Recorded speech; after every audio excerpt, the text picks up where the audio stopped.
Thank you. Thank you for the warmth of your welcome.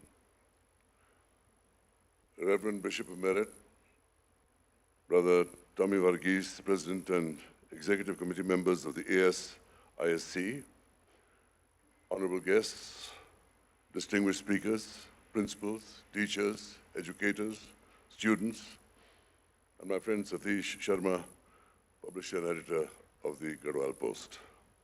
Ladies and gentlemen, thank you for the opportunity of speaking at an event that is so significant as this, in one of the most beautiful settings one could imagine, at the historic St.George's College in Mussoorie, one of the oldest and most respected institutions in India, 166 years old. A magnificent campus and an extraordinary reputation and record.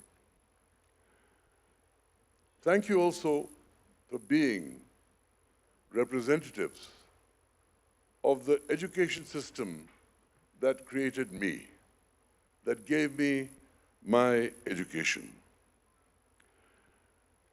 My education actually was quite an eclectic education. I began my schooling at Tyndall Biscoe in Srinagar.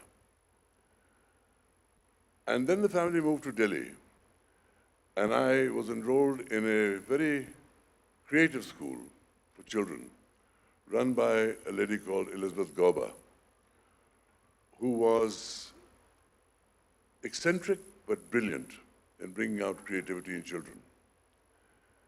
Then I moved on to Delhi Public School. And this was a school that was set up for the children of refugees from partition. And at that time, Delhi Public School, it was only one school at that time, was all in tents. And whenever it rained, our desks floated in the water and we were given holidays. Then the first building that was built was actually the central building, which housed the principal's office and physics and chemistry labs, etc. But that was a wonderful thing to experience, how teachings could be done in tents. And nothing came in between the teacher and the student, except the process of learning. Then my parents had a very distinctly Indian nationalist bent. They were freedom fighters. And they decided that I should experience Indian education in the truest classical sense. So I was packed off to Shantiniketan in West Bengal, Tagore's University. I was in the school section, Pathashala. And I spent a year out there, a totally different experience. We would, instead of wearing blazers and uniforms, be in pajama kurtas. We would rise at dawn, Rabindra Sangeet, eat on thals, on the ground, sitting cross-legged.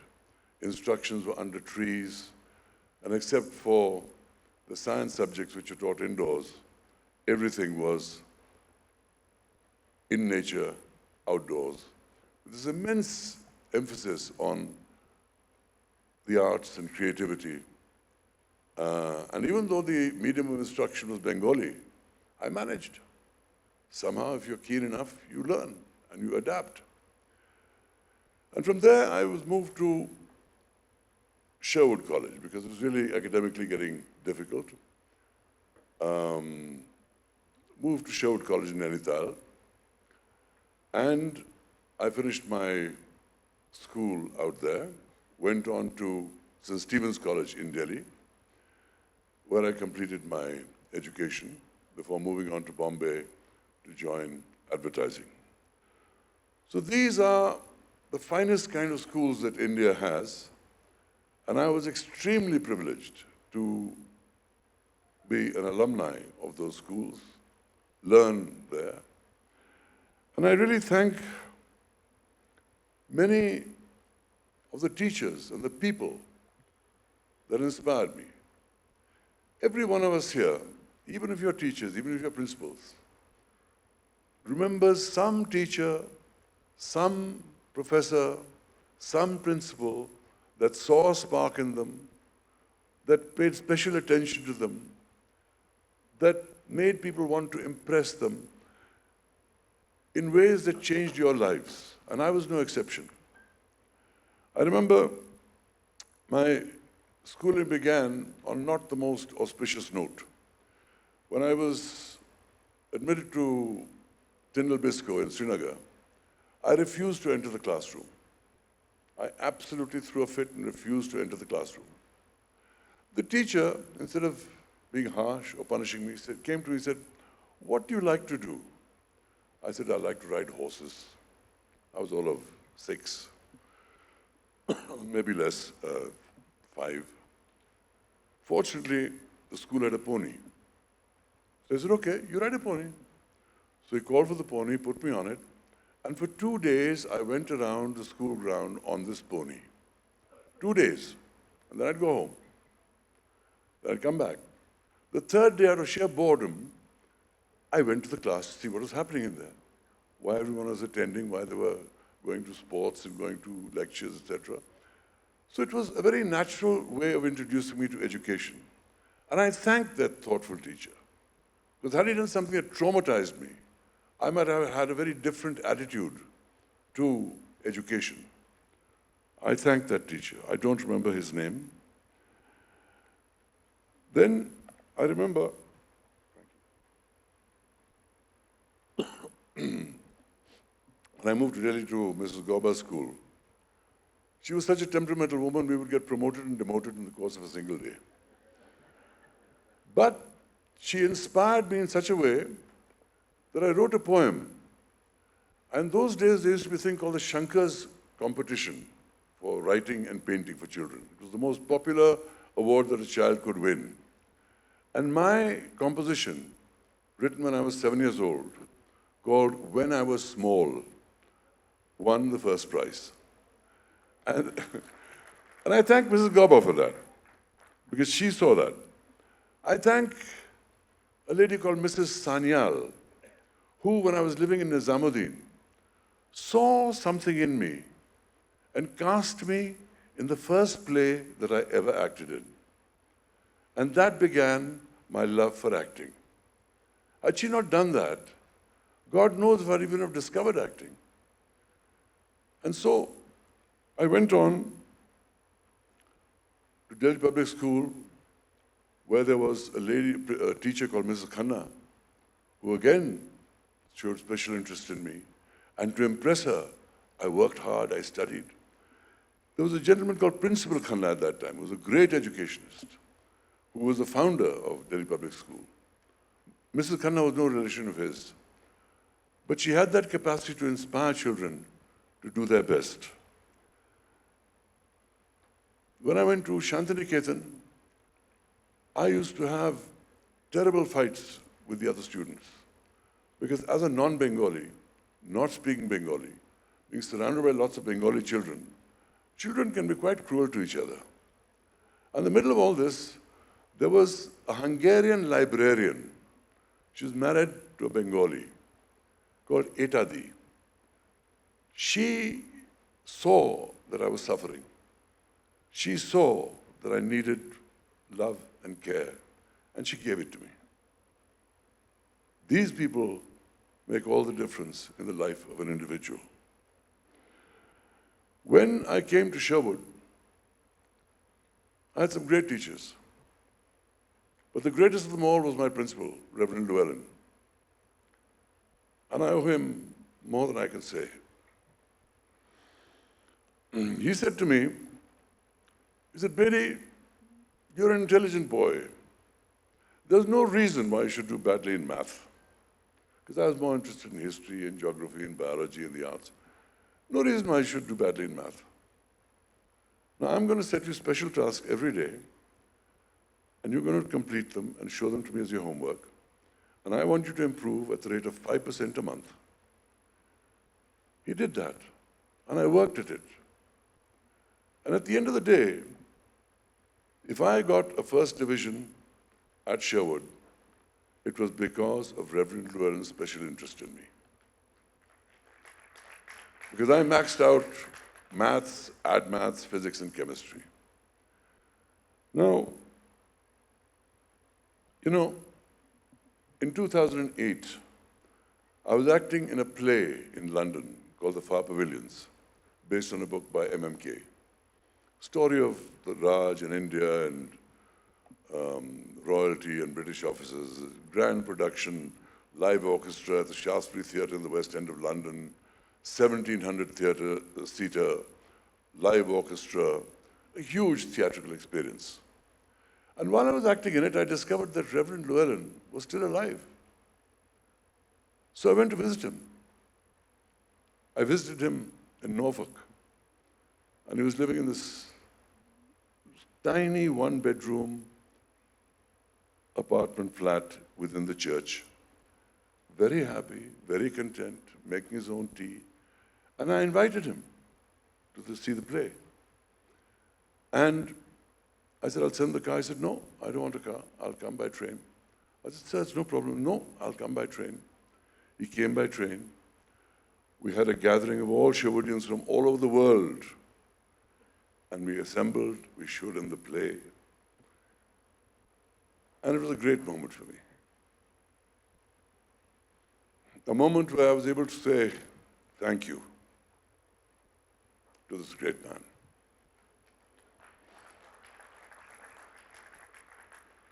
I thank my parents because they, again, were remarkable people.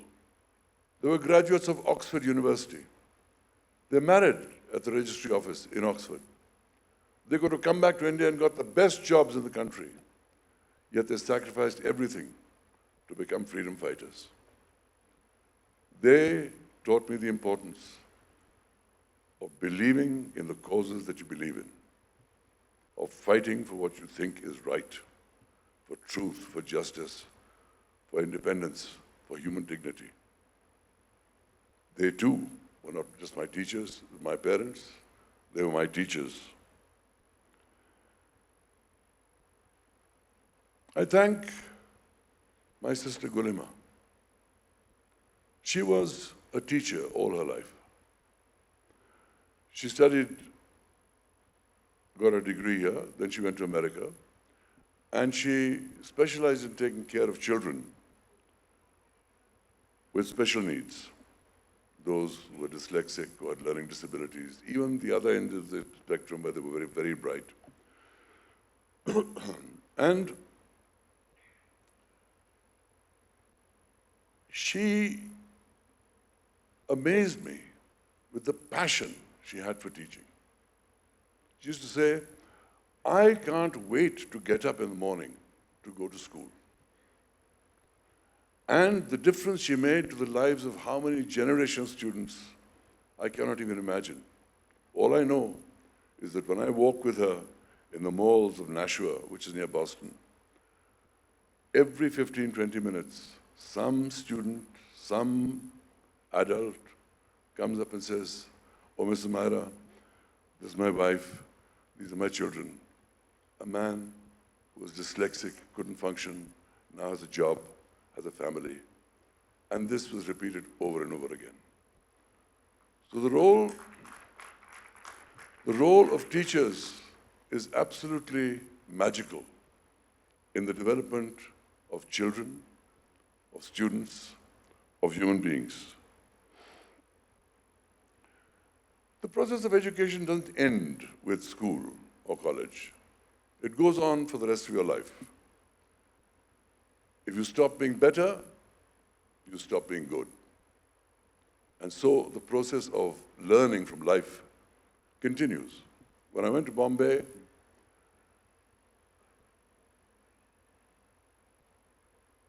I joined advertising. And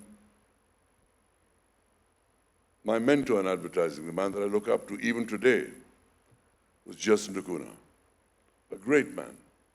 He also left advertising after heading one of the biggest agencies, Lintas, went to Brazil and devoted the bulk of his life to the cause of promoting breastfeeding of newborn infants as opposed to packaged milk provided by multinationals.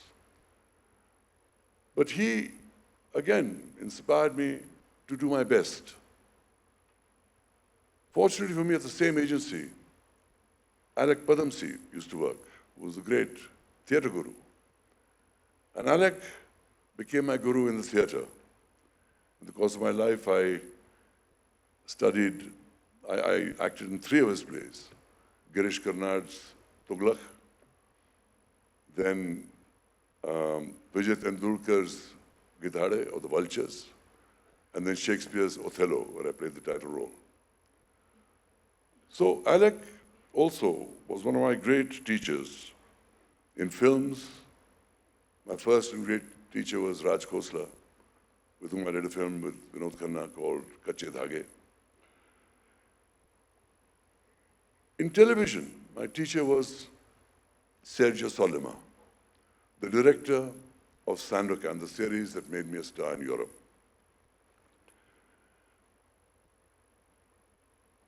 You know, one of the strange things was that one of the reasons I got the role, apart from the fact that I could act and do various other things, was that I was a good rider. That riding the pony helped me immensely.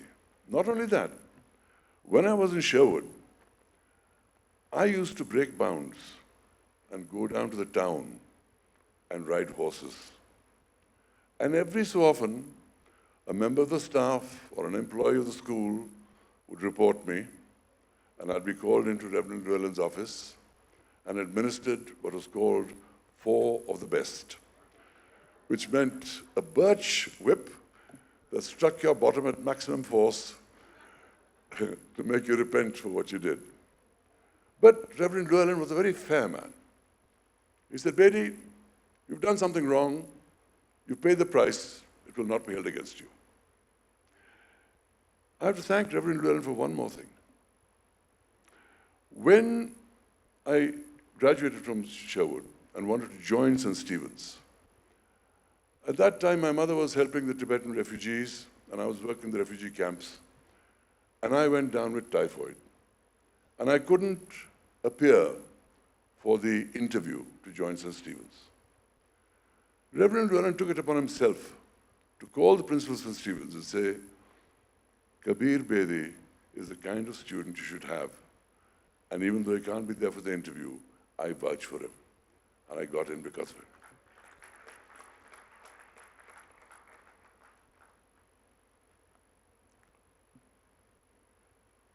So, in Hollywood, my biggest introduction there was the Bond film, Octopussy. And I have to be grateful to Barbara Broccoli and Michael Wilson for having given me the opportunity to play that role. Because when you are part of a Bond franchise, any actor who plays any role of any significance in a Bond film immediately becomes the attention of the entire Bond franchise across the world. Fan clubs, conventions, meetings, exhibitions, screenings. It is the most successful franchise in film history and the oldest. And it has millions upon millions of followers. So I have much to be grateful for. And let me say that I'm sure there are so many students who are grateful to so many of you for all that you have done for them. Because each of you have inspired hundreds, thousands. Collectively, you will have inspired millions. Because a teacher affects eternity. You can never tell where the influence of a teacher ends. To teach, to guide, to explain, to help, to nurture. These are life's noblest attainments and callings.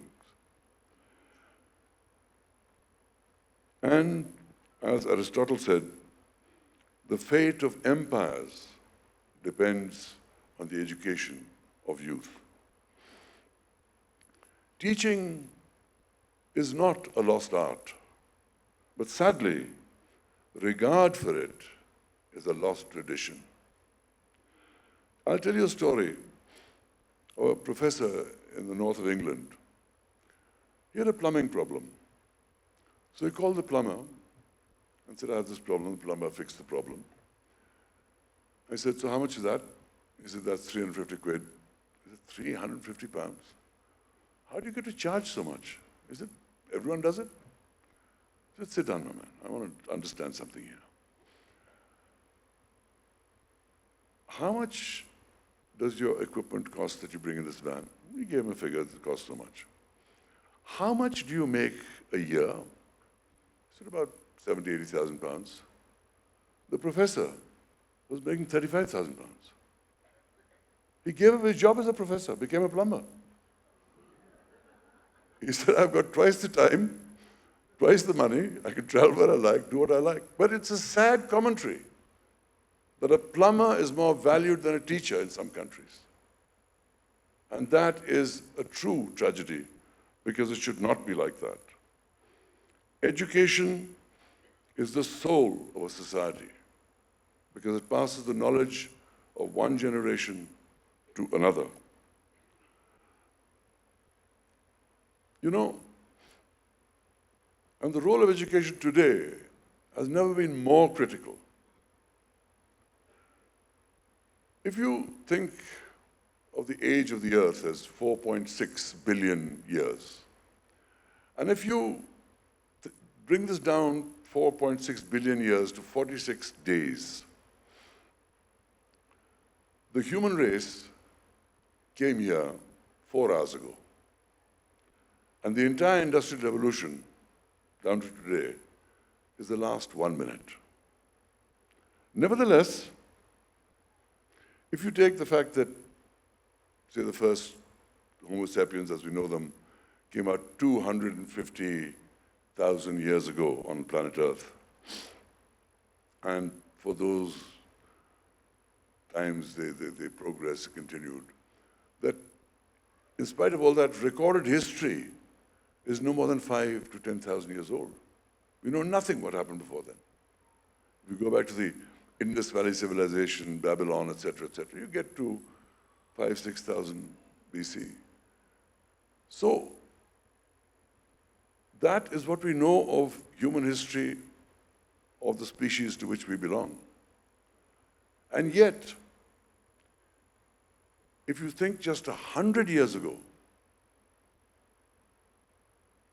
there was barely any electricity.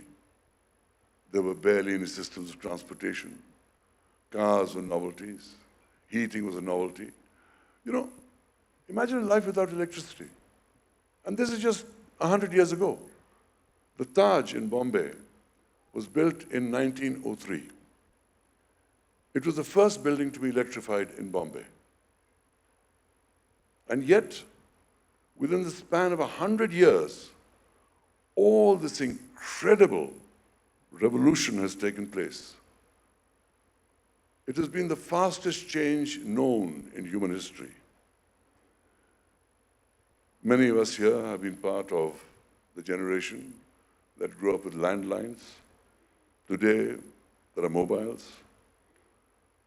Many grew up with typewriters. Today, there are computers. Many grew up with telegrams and faxes. In fact, I sent the last telegram in India to myself. And that's on my Twitter feed if you want to check it. Now we have email. This incredible revolution that has happened in medicine, in industrial production, in communications, in every field you can think of, is really the product of just the last 100 years. And not only is change upon us, the rate of change is accelerating. Alvin Toffler wrote a very interesting book called Future Shock, worth reading. And the difference between future shock and culture shock is that a tourist goes to a foreign land, he experiences strange new sights and sounds and experiences alien to what he knows, but then he has the safety of his country to go back to a familiar culture, familiar people, familiar habits. Future shock, there's nowhere to go back to. You're part of a new land and there is no retreat for you. You have to get used to it. You have to adapt to it. And as Darwin said, the species that survives is not the strongest, nor is it the most intelligent. The species that survives is a species that learns to adapt. So adapting is the key to survival in the modern world. And that has to be an intrinsic function of the changing nature of society, of education, of children. So a changing world and a changing India have created gigantic challenges. 600 million young people are under the age of 25 in India. They combine the cultural values of Asian families with the life goals of American teenagers. There's a tsunami of young people coming into the workplace, looking for jobs. But where are the jobs? 1.5 million people applied for 1,500 bank jobs. 9 million people applied for 100,000 railway jobs. 19,000 applied for 14 jobs as a municipal sweeper. And where there are jobs, there's a disconnect between what industry is looking for, what employers are looking for, and what is being produced by the educational system. So we have the makings of a massive crisis here. Too many job seekers, not enough job creators. Too many that are not trained properly. Only 2.3% of the Indian workforce has had formal training in skills. The question is, what's to be done? This is not a small problem. It's a huge problem. Because denying the aspirations of a whole new generation that's coming like a tide will only create social chaos.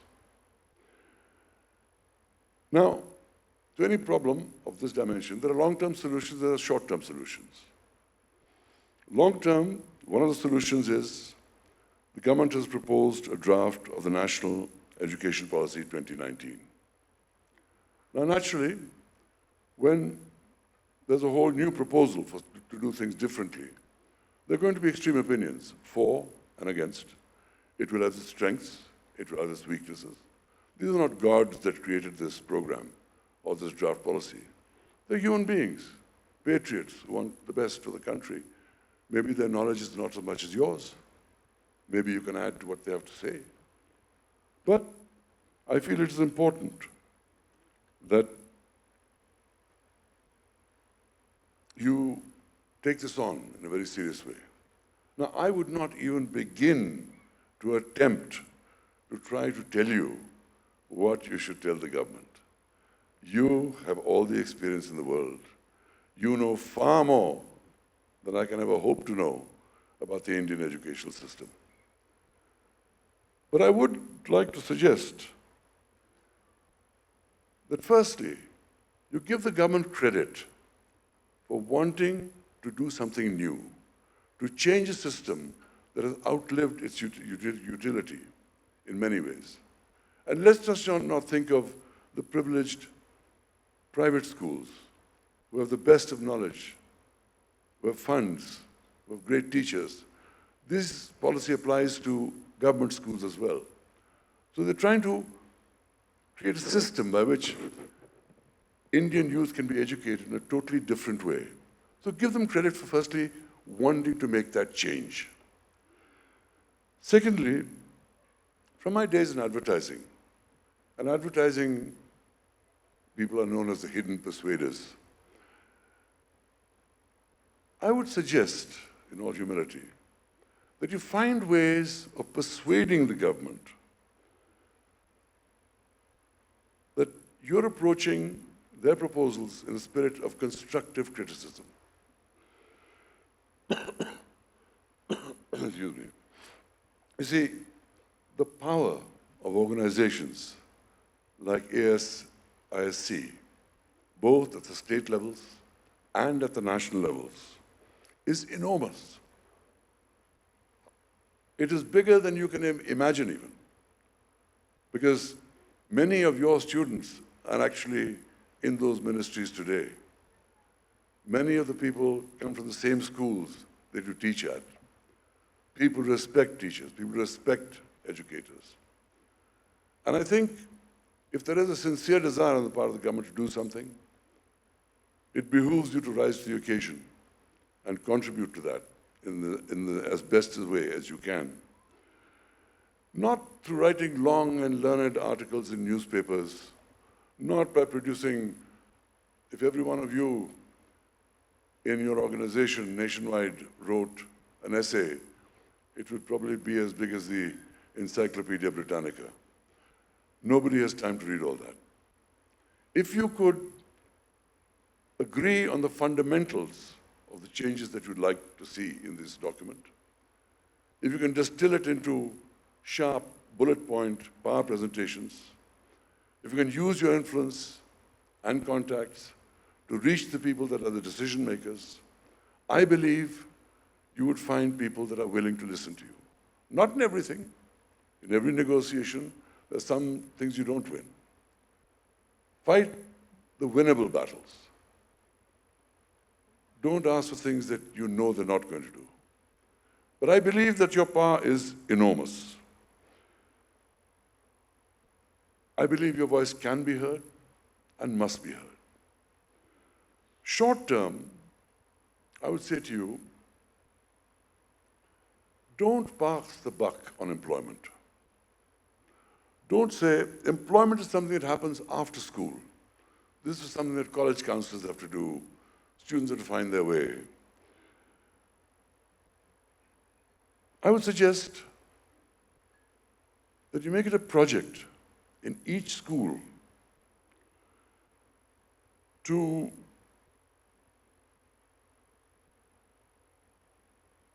inform students of the possibilities that lie before them. What do I mean by that? For instance, the government has announced a slew of schemes in every level you can imagine, from funding small businesses to skill development for entrepreneurs, for farmers. Let me give you a small example.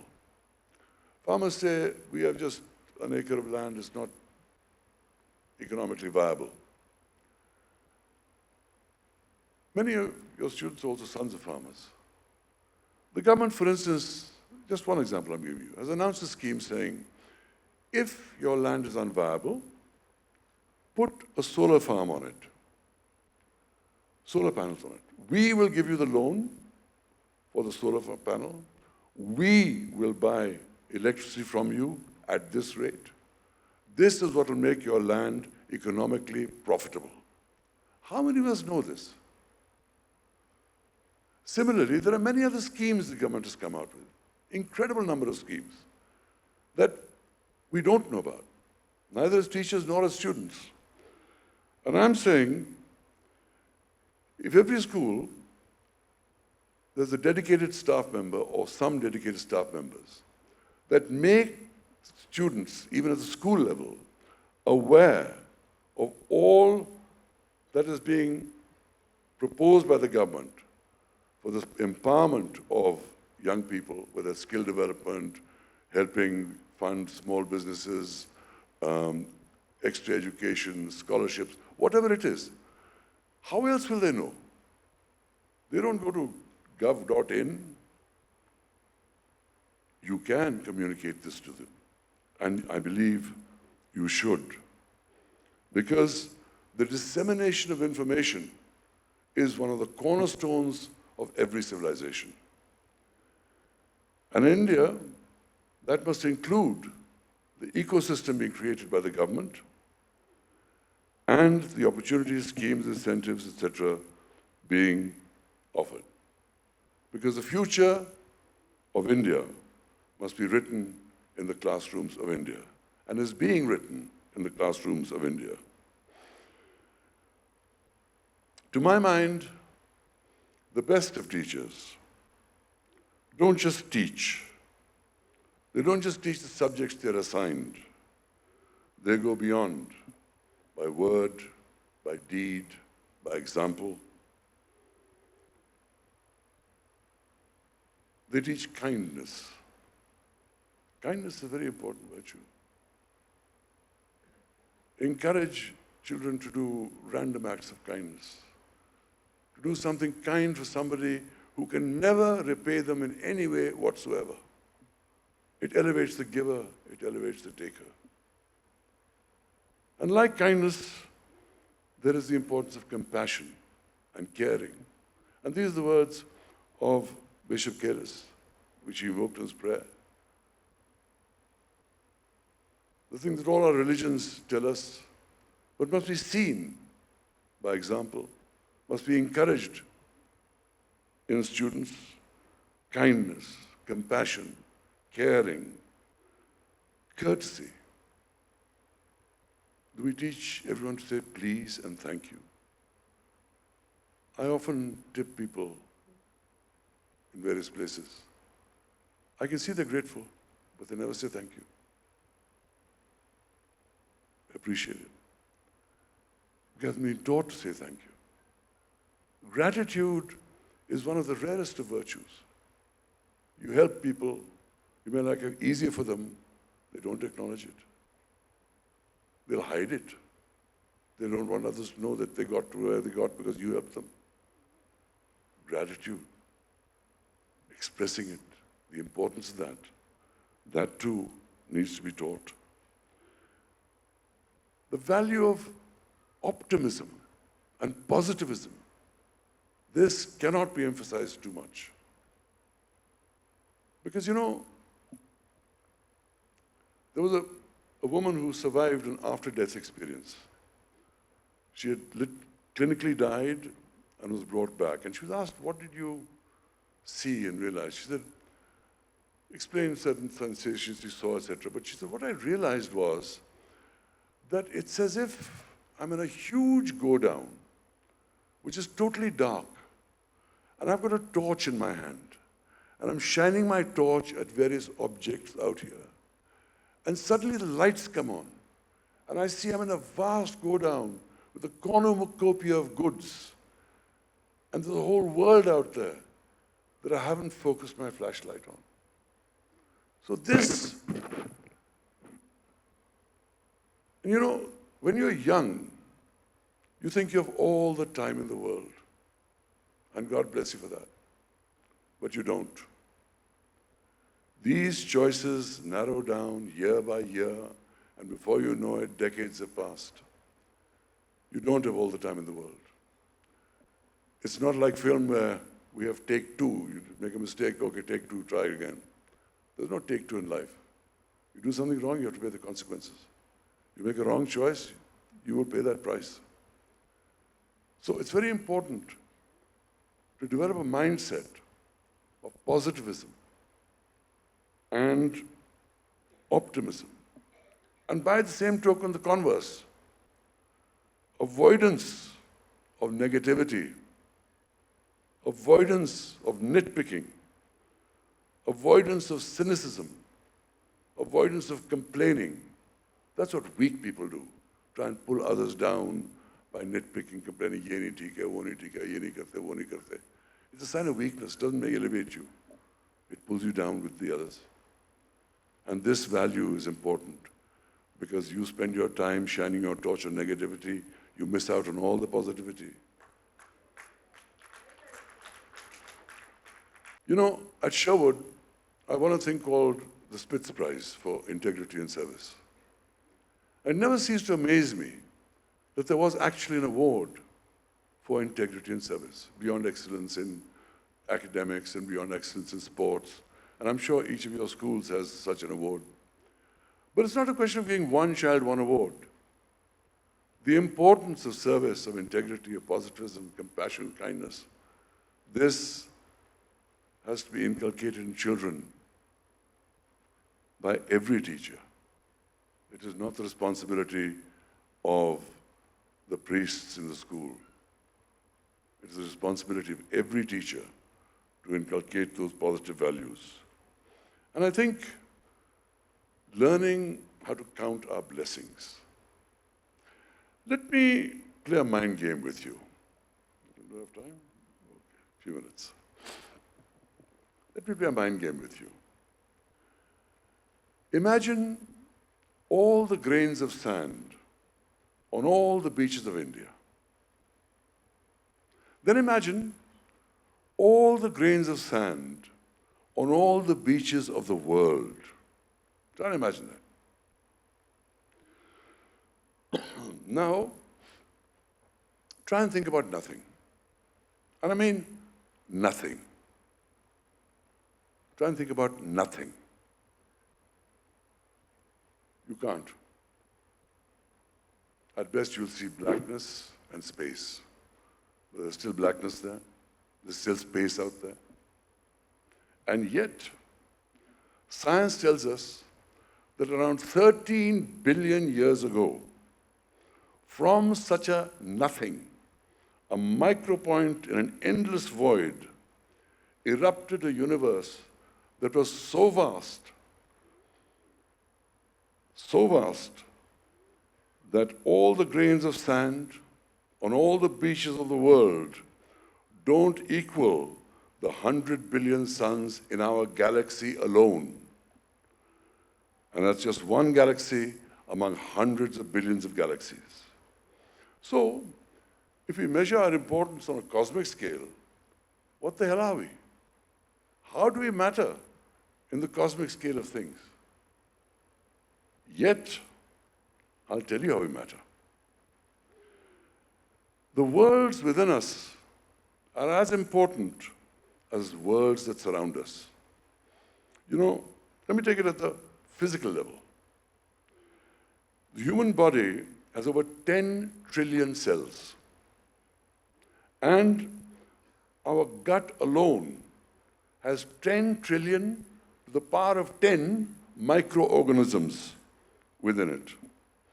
Now imagine what it took those exploding particles of matter from nothing to create themselves into something as intricate as human beings.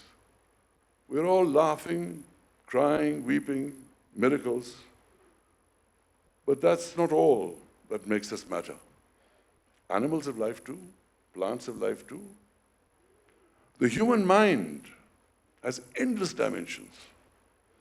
Within each one of us, there is the seeds of vice and virtue, genius, every horror that ever existed. We can all be murderers, prostitutes, saints. You can be an Einstein or be a duffer, a Gandhi or a drunkard, a Steve Jobs or a drug dealer. Every human being is a unique experiment in consciousness. And every human being takes different parts of themselves to express their uniqueness, what they came here for, and what they must express. So, the birth of a thinking, feeling, philosophizing human being is as much of a wondrous miracle as the creation of the cosmos. And our capacity to understand that gives us our greatest significance. We, as far as we know, are the superstars of the known universe.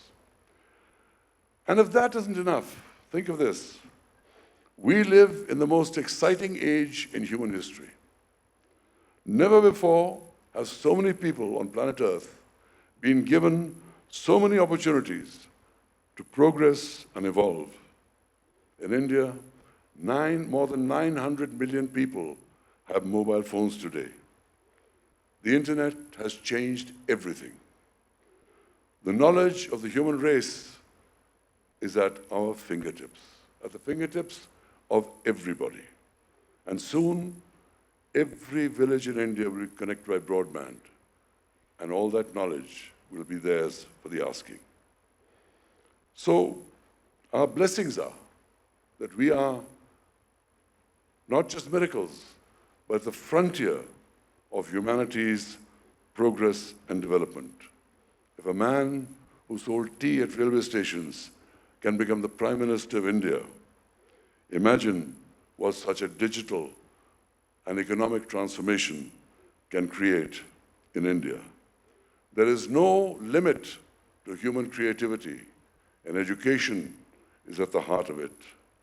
Education is the process by which an individual relates to the universe, gives himself citizenship in a changing world, shares knowledge of the human race, shapes his destiny, and empowers his soul. And each of you are making that happen every day, and I thank you from the bottom of my heart. Thank you.